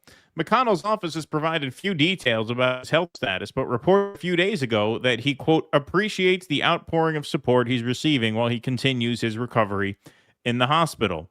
His office on Thursday also said the 84-year-old senator, quote, continues to improve and is working closely with his staff on Kentucky and Senate matters while the Senate is out of session. But the scant detail about what sent him to the hospital on June 14th, combined with the alarming audio from an emergency dispatcher, has fueled speculation that McConnell's condition is much worse than his staff has acknowledged. So here is the audio several minutes after the initial call to the dispatch, EMS. So let's take a listen. Communications. East Army Supervisor, CPR in progress. Okay. EMS to respond for cardiac arrest. 217 C3 noticias in Charlie. EMS to respond for cardiac arrest. 217 C3 noticias in Charlie. Cruise of 2nd Street in Charlie 11, 843. Medic 3, EMS 2 coming. All right, but, you know, Washington is in damage control mode. Here's Scott Jennings revealing details from his 17-minute phone call today with Mitch McConnell from the hospital. Yeah, he called me this morning before I did that my radio show. We talked for about 17 minutes. He claims they talked about Iran, Ukraine, and what's going on in Europe. Why does he have a radio show? Before I did my radio show. What's the name of it? Salem Media, the Israel backed show there. Yeah, Yes. I mean that's where the real money is, not in CNN. You gotta get that. I get those real shekels on Israeli radio. Yeah, he called me this morning before I did my radio show. We talked for about 17 minutes. You know, he talked a lot about the situation with Iran. Talked a little bit about Ukraine and what's going on in Europe. I told him I'd been to the Teddy Roosevelt Library. We talked a little bit about the history of the vice presidency and how Roosevelt had transformed that in the modern presidency. A little history of the Senate. Is that really what they did? I mean, it was a wide-ranging conversation. I talked. He's actually joining the DS. He's joining DSA. He told me he's working on a 7-part series on Portuguese colonialism in 16th century Indonesia. He's very excited about that. Why don't you ask me about that? Surprised. Yeah. Why don't you ask me about that? I could be at home crushing pussy right now. It's 3 in the afternoon. Oh my God, I'm going to take another swig off my jar of Bloody Mary, and then I am going to go fuck my wife. Good day. To him often. I hadn't talked to him since he'd been in. I'd gotten a few text messages from him, but I hadn't spoken to him. So it was good to hear his voice. Voice sounded strong and sounded like he was keeping up with the news to me. Did you ask him how he was feeling? And the olds. Yeah. He said, he said he was feeling okay, obviously well enough to call me on the phone, and obviously well enough to talk to Barrasso and Thune. Now, look, I'm not qualified to discuss any medical issues or give you any information about that. That's really for him or his staff to do. But, I talk to him from time to time. Not like this is a news show or anything. Not like I comment on the news. You'd think if I have something valuable to report, like the health status of a senator heading into a campaign season with the deadline to replace him in a special election coming up in less than a month, it's not like I'm going to comment on that. I'm just going to tell you what I talked about with him, like the history of the vice presidency. Yeah. Yeah, that's the newsworthy content here. I'm sure that's what was on Mitch's mind after a heart attack. After a heart attack, yeah. I was just thinking about the vice presidency history. Oh, me too. Yeah. All right, talk to you later. We didn't talk about anything else. Yeah, we didn't talk about anything else. That's it. I have nothing else. I have nothing else to say. I don't even know why. We didn't talk at all, if I'm being honest. Yeah, exactly. I don't even know why I brought up that I talked to him. It seems like a bad idea in retrospect, because now people are going to think I'm bullshitting about what we talked about, because I am. And I see him from time to time. And, we had a conversation today about the things that we normally talk about, which are news of the day, political stuff. Did you come away feeling like he's still capable of serving the people? Hey, heard you had a heart attack. Yeah, I came away feeling that he was staying on top of the news. Again, I look, his. I asked him what he was wearing. I was curious because he's in hospital attire. I asked him if he tied the back of his hospital gown, or if you could see his ass crack straight away. He said he did not. That was very hot. I was getting changed for the show. I was in my usual suit and blue tie.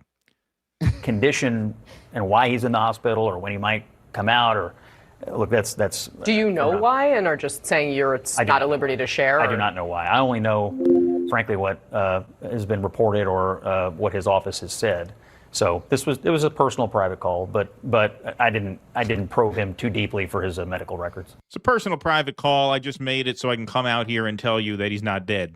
But I'm not going to tell you beyond that anything that we talked about, like how is he doing, Who are his constituents anyway? Missiles? Like, who needs to know this? Who's voting for him? No, I can't imagine actual people live in the district where he is. Well, nobody anymore. He's retiring. So here's the thing: he's retiring this year. There's going to be an election in Kentucky in November.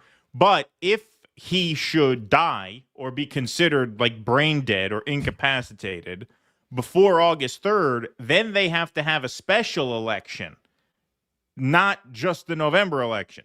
And so the theory is they're afraid that if that should happen, maybe Thomas Massie would run in the special election, which would step on the November election, because at that point he could win before then. Whereas now they have this guy, Andy Barr, who's running. So that's the theory, is that they are stalling until August 3rd, because if he is pronounced dead after August 3rd, then they just wait until the November election anyway, and they're all good. So that's the theory. Crazy. Is that it's weekend at Mitch's now for the next 3.5 weeks. They're going to have to pretend that this guy is not dead. How many of these is it? They're piling up.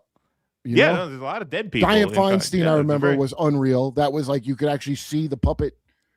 Like they're going to have a lot of dead people in the House and the Senate now. In fact, maybe we can issue a force the vote campaign around dead people. If there's going to be soon, there will be enough dead people in Congress to force a vote for Medicare for all.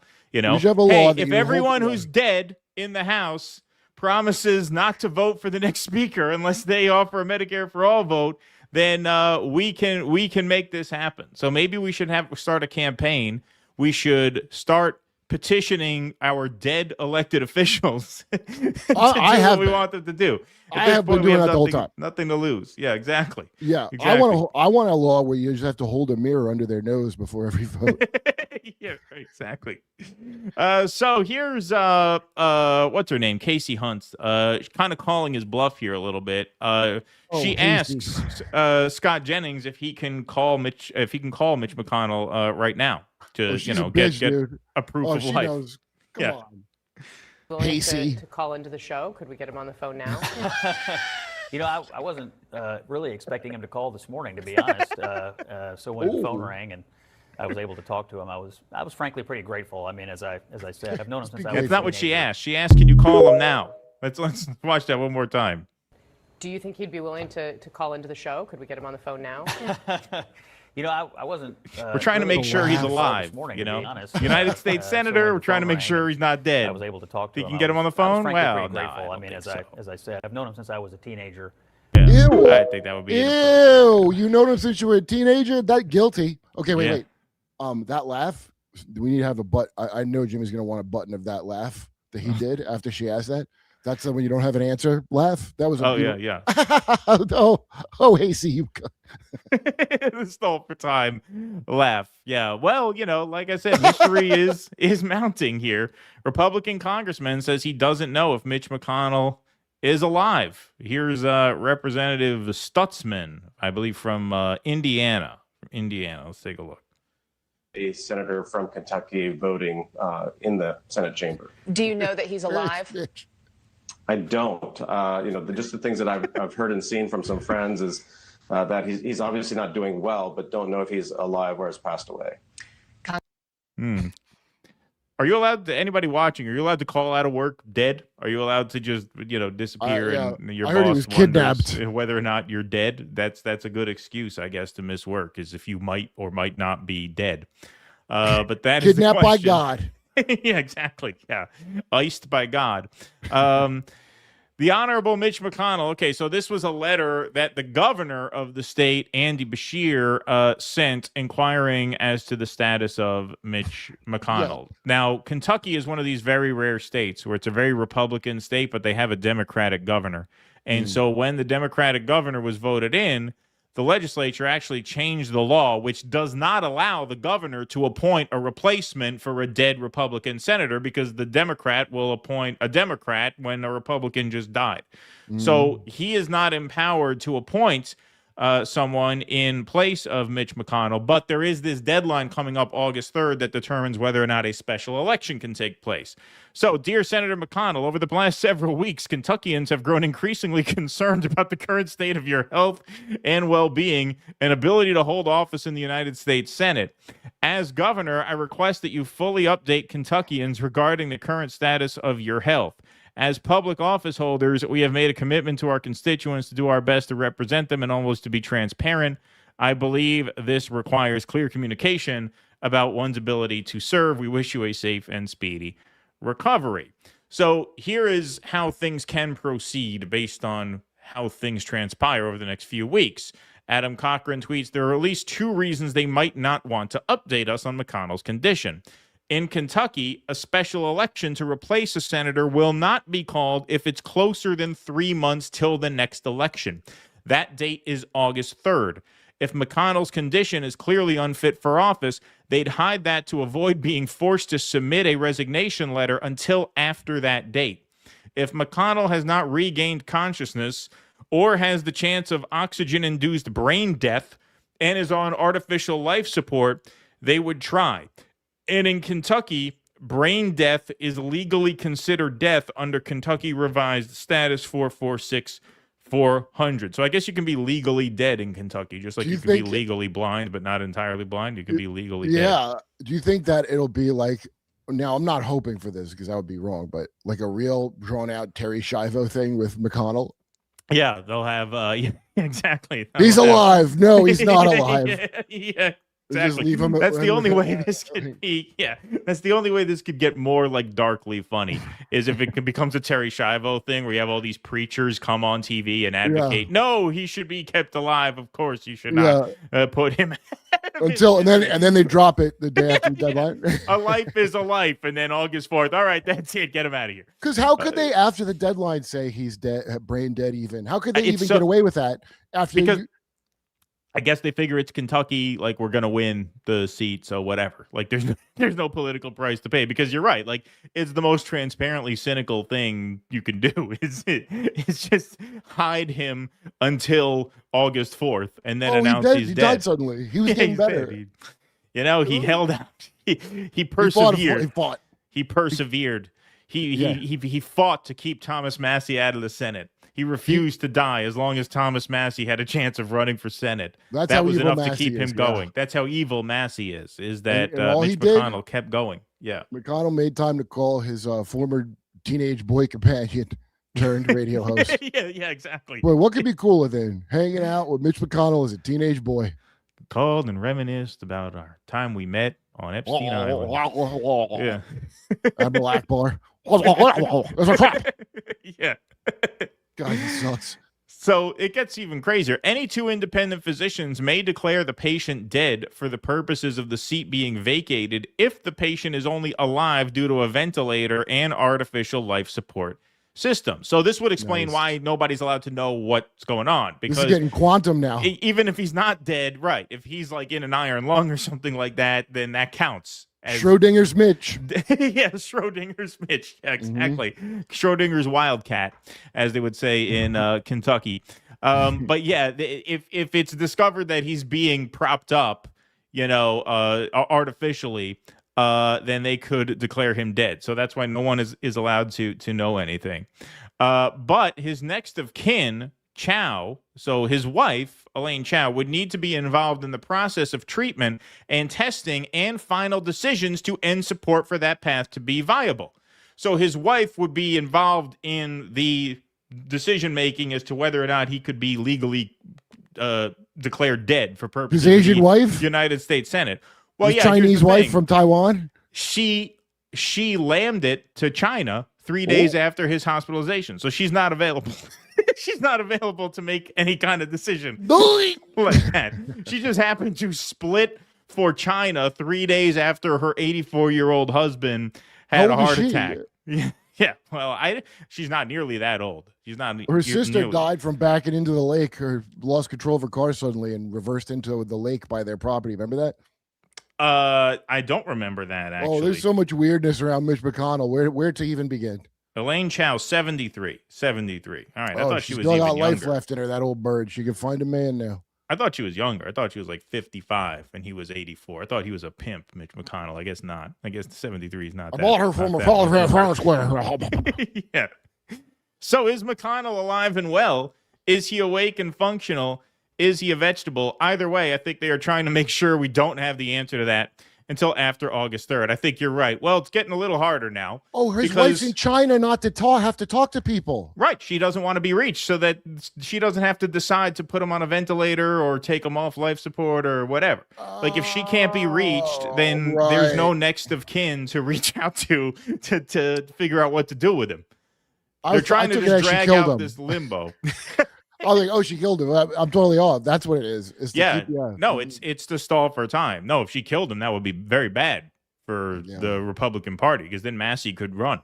Yeah, the goal is they don't want nothing bad happening to him for the next 3.5 weeks. Yeah, he's one of the best. Exactly. Yeah, he's one of the best. That's the thing. He's the guy. He's one of the thorns in Trump's side too. Like they talk about this, just shows you where their true priorities lie. You know, McConnell has voted against so many of the Trump appointees. McConnell really soured on Trump after January 6th. So it's not like McConnell's a Trump ally.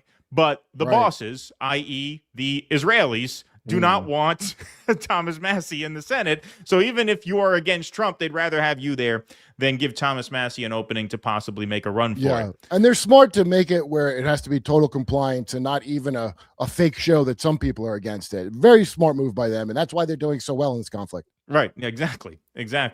But things got a little harder for them because this morning, video surfaced from a neighbor of Mitch McConnell being loaded into an ambulance without any kind of ventilator or respirator mask or whatever they put on people when they're in dire straits. So let's take a look at this video footage. Clash Report clipped it from CNN.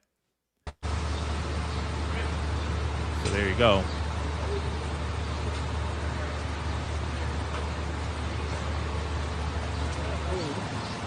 Not riding with them.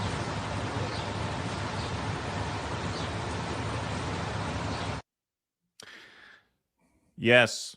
Emergency responders took Senator Mitch McConnell to an ambulance on a stretcher after being called to his home last month for a report of an unconscious person, according to new video of the incident and an eyewitness account. A neighbor of McConnell told CNN that they opened their door to find commotion outside their home at around 8:30 a.m. on June 14th, with 2 ambulances, a fire truck, and Capitol police officers blocking the entire street. The neighbor said they asked officers what was going on, and the officers responded that there had been a, quote, medical emergency. But when the neighbor inquired if McConnell was having a medical emergency, officers said they would block the street for anybody.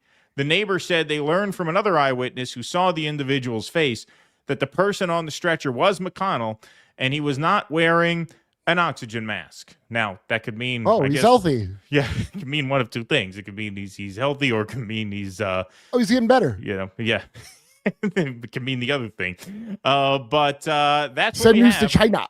Yeah, exactly. That's what we have on Mitch McConnell so far. So some darkly comic intrigue ahead of the home stretch of the midterms. But yeah, Hey, that's baby, pretty Mitch funny. Mitch is okay. That's how you do it in Mandarin. You go Mitch Mitch. Is like, you know, that's like putting a Y. It's like saying Mitchy. Mitch, your Mitch Mitch is better. Maybe You can go on home. Mitch Mitch will make it 3 more weeks with God's blessing. Oh, Mitch Mitch. Yeah, exactly. All right. Do we have any more chats come in? No, not yet. All right. If not yet, then we will move right on along then to our Boy, next. I look communist as hell. I'm trying to get Tanner to look more Cuban communist, you know? With my I commie had outfit. I once bought a hat that looked kind of like that. Mhm. That looked very communist, but I think my head grew out of it.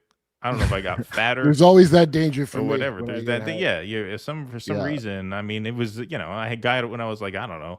I was pretty young when I had it. No, I gotta So- ask him. I gotta check like shoes to make sure there's growing room for my head whenever I get it.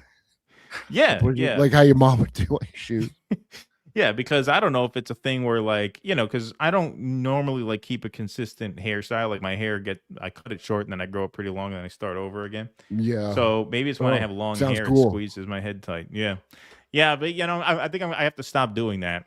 I have Why? to stop doing it. I Settle don't on know. one haircut. Like my Yeah. friend Nate Bargatze had the same haircut for like 20 years. Well, it just, I feel like, if I'm on camera a lot, I should probably start paying a little more attention to my appearance than I'm used to. Well, I want people to know I'm a radical Islamist communist, and I don't know what better way. I have to start maintaining my look a little bit better, I think. I don't have a publicist, so I have to be my own publicist. So my publicist brain says, you know what? Don't just be so careless about your facial hair and your hairstyle. You do something with yourself. Yeah, do something with yourself. Exactly. Have a little pride in yourself. Yeah. You just got mogged. Dude. Exactly. All right, let's move right on along here. All right. Welcome to the Jimmy Dore Show, everybody. Keaton and Kurt here while Jimmy is away. All right. If you've been on Twitter, you've heard about Andrew Colvett of TPUSA.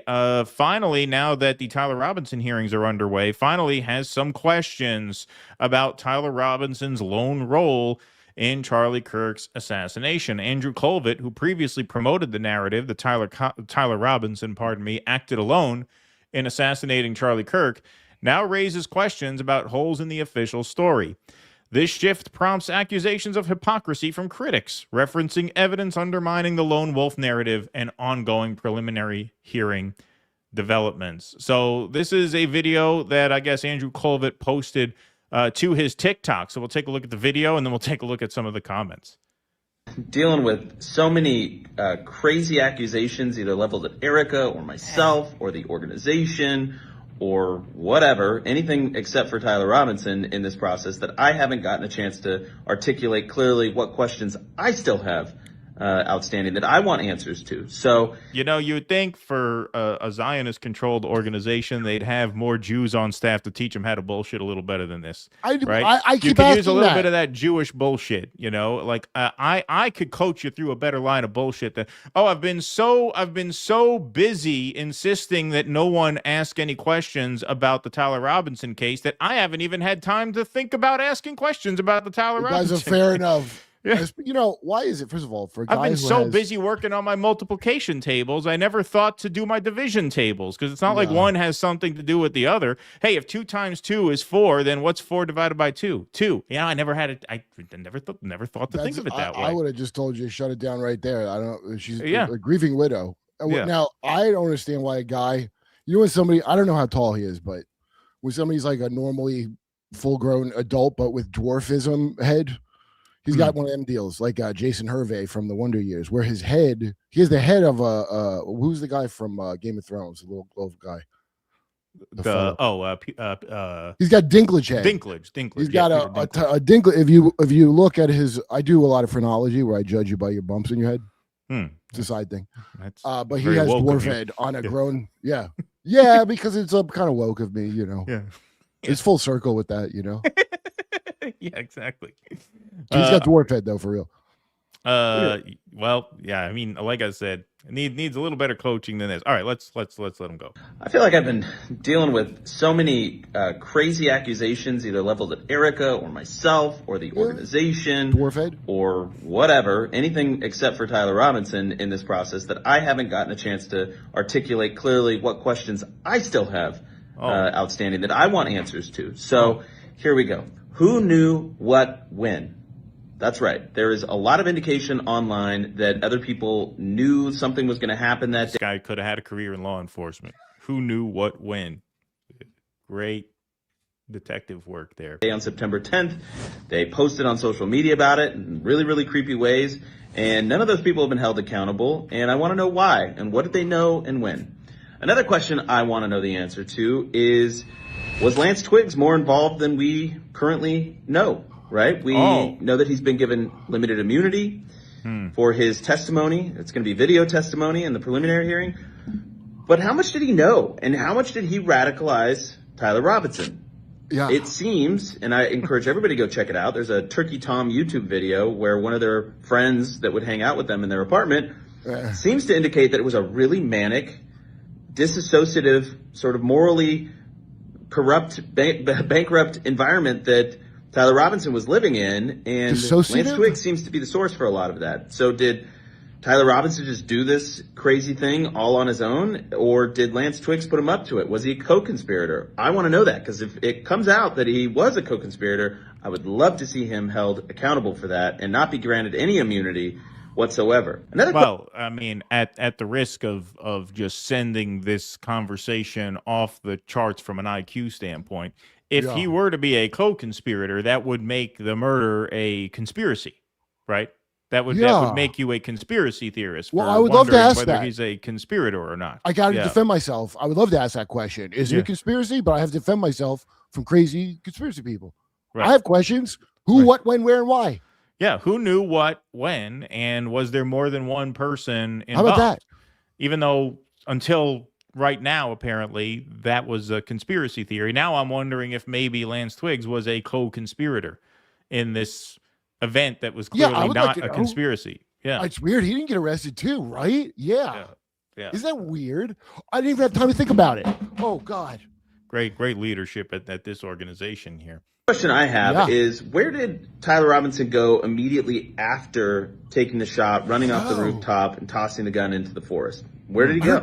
You know that is that weird? The state has evidence that he was back on campus that night into the wee hours of September 11th, but where did he go immediately after? That's a big question. One of the questions that is really tough for me is, why were those darn rooftops so accessible? First of all, why set up a building where you can just like go over a railing and get on a rooftop? That's one question. Why were there not cops planted out there? It's another question.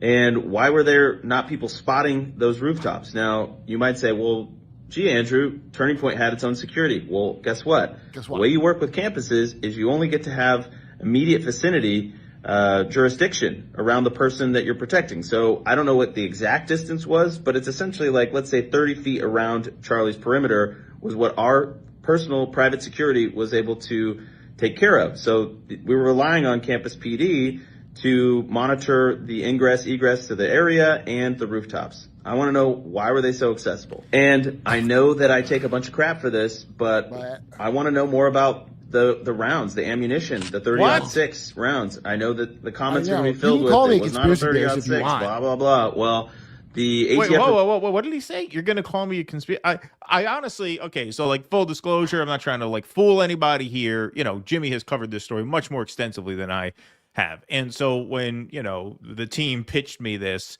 I was kind of flabbergasted as to what I was looking at, because that's how I felt, dude. Flabbergasted. You almost don't think it's a real video. Like, you almost think it's a troll. You almost have to wonder, like, is this AI? Did this guy really say this after all this time? You don't think I wonder where all the money went and why Charlie got killed after wanting an audit?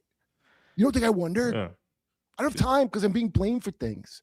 Yeah, being blamed. Yeah, I don't have time. I want to know more about nobody has time anymore. It's the theme of the week. I guess the holiday weekend. Whether you're in DSA or TPUSA, you're really pressed for time nowadays. I mean, right? Why wouldn't they be on the roof? That is a good question. What's with the bullet that seems to be capable of taking the head off of a rhinoceros? Why was there no exit wound? Yeah.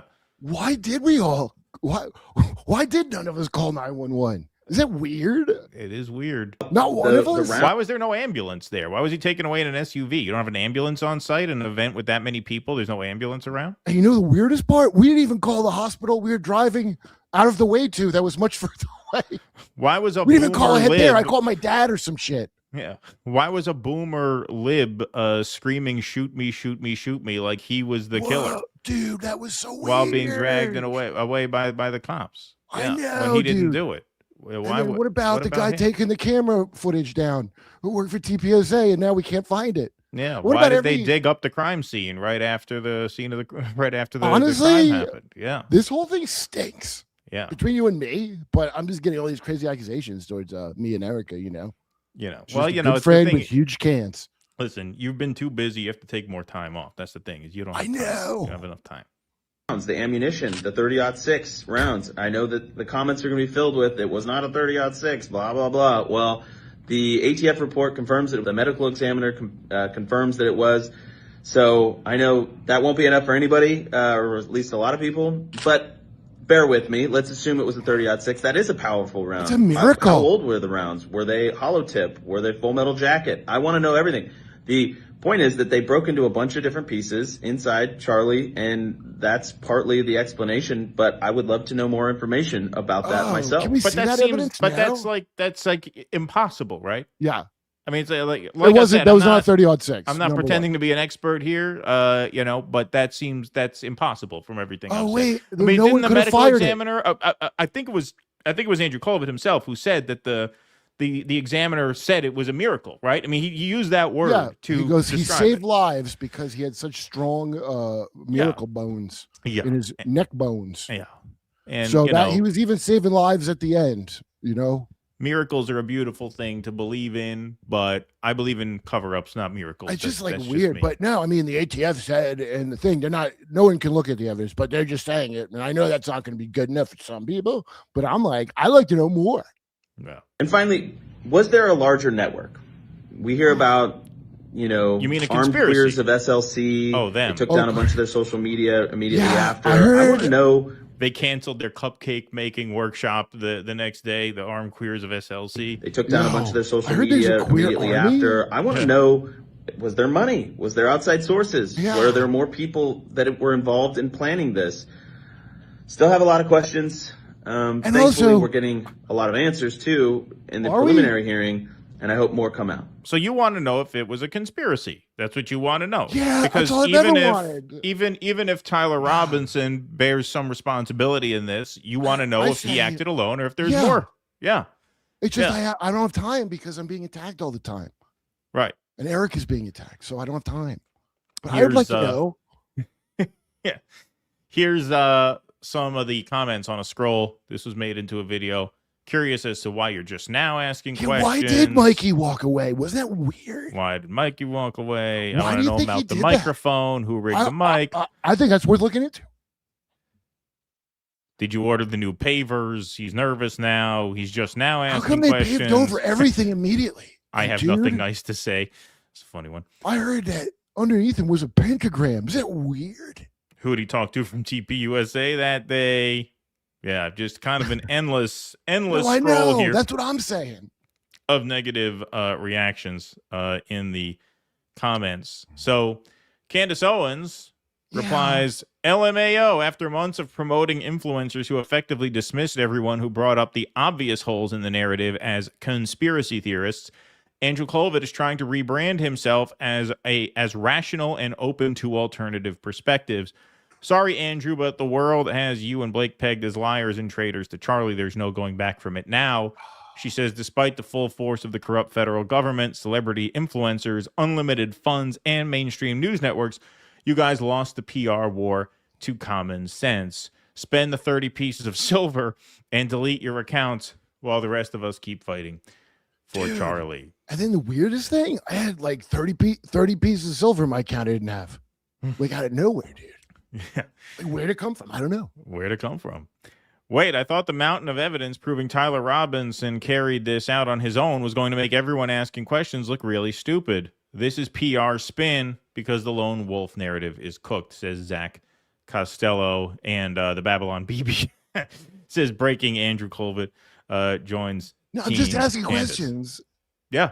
No, it's I have questions.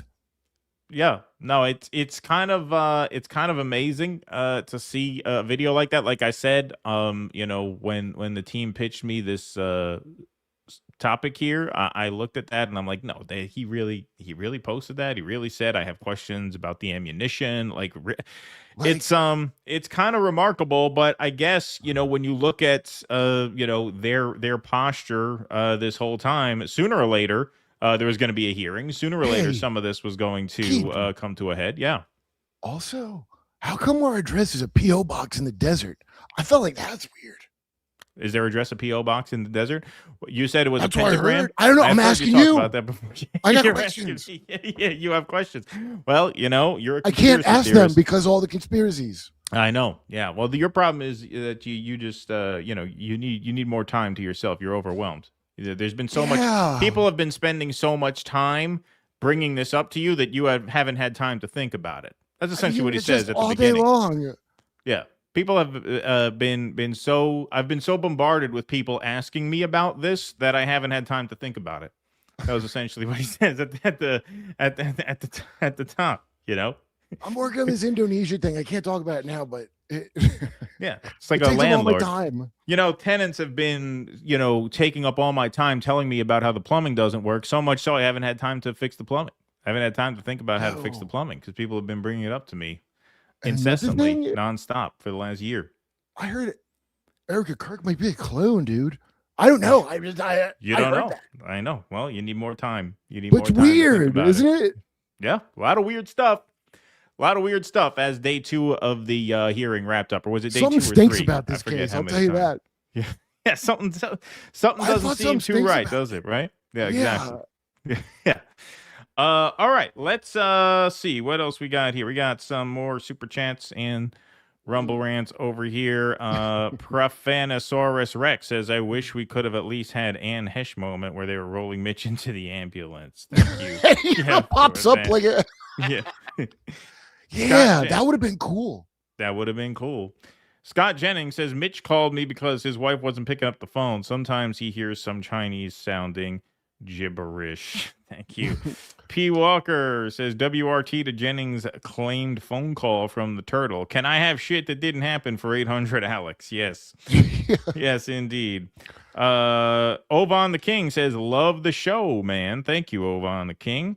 Bientica says, "Keaton, my viewpoint diverges from yours on the notion that there are diverse viewpoints in the audience." Good one. Eric Rousseau says, "When will Kurt be brought before Congress over the MK DERP program?" Did you hear that? That Did you hear program that? stopped a long time ago. They want to subpoena you. We don't do that stuff no more. That's right. That's right. Okay. Why don't we switch over to Rumble, and then we'll continue on with the rest of the show. Kurt, if our guest arrives within the next few minutes, then we might just put you in the back for the next couple segments and then bring you back on. Is that cool? Mm. All right, cool. All right, we'll see. Because she's due in a few minutes, so we'll see what happens. Which order we go for?